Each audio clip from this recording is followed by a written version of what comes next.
third-party product, on the back end. I guess it's actually really at its core, it's kind of the Frayman product from years ago, because Frayman kind of focused on conflict checking. I believe that it's a kind of something that was built by them, like built from the ground up. So it's kind of not industry. You can't like take general industry knowledge and apply it. You kind of have to learn that tool.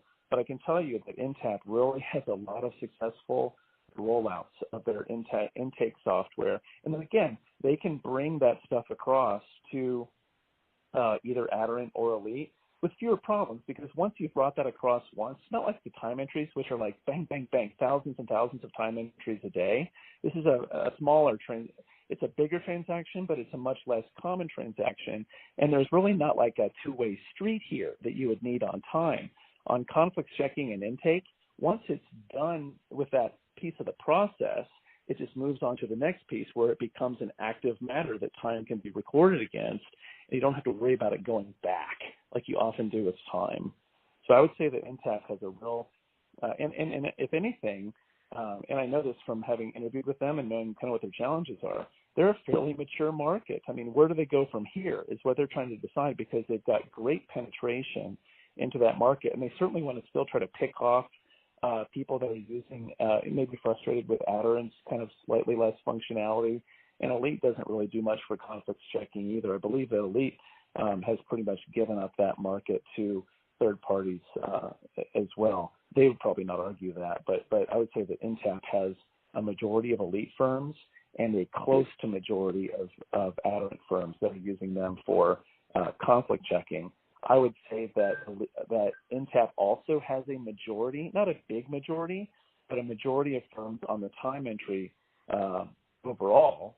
And I would say that they have a slightly larger majority of time entry usage on Elite, and again, less than a majority, but still a substantial plurality of firms on the Aderant side. So again, don't hold me to this, but I would say 30-40% of Aderant firms use Intapp for time. There's another vendor out there, by the way, called Tikit, Tikit. They're out of London. They bought another time entry product that is kind of down. That is probably just as functional as Intapp's, or at least was some years ago.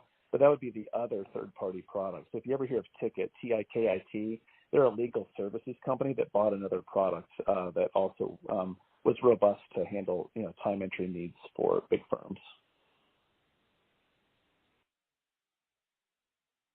Got it. That's really helpful. Oh, yep. Sorry, Joe, go ahead. No. So I was going to say, if maybe we could, move into, what maybe the history of Aderant and Elite developing some of these products and sort of, where they came from, where they are now, just trying to figure out if this is an area that or maybe for each of these areas, if you think that there are areas where the big guys are spending a lot of time trying to, sort of equal the functionality of the best in breed and how that's progressed.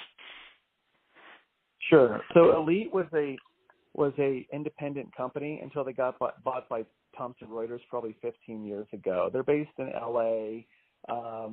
They're seen as the leader in the legal market. They have about 2/3 of the biggest law firms on either their old platform, which is called Elite Enterprise, or their new platform, which is called Elite 3E.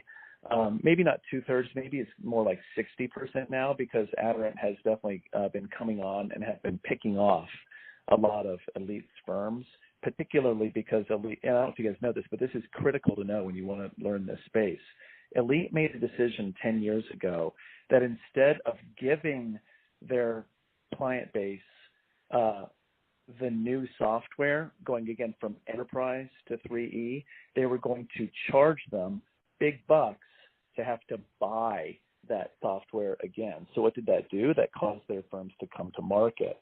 And oh, by the way, it's not just the spending of the money for the license, but it's also a large re-platforming and a migration of data from an older database to a completely different database. So firms were going to spend 6 to 7 figures for the software and 6 to 7 figures for the implementation just to stay on the next generation of Elite's product. That's what caused Aderant to have a really good foothold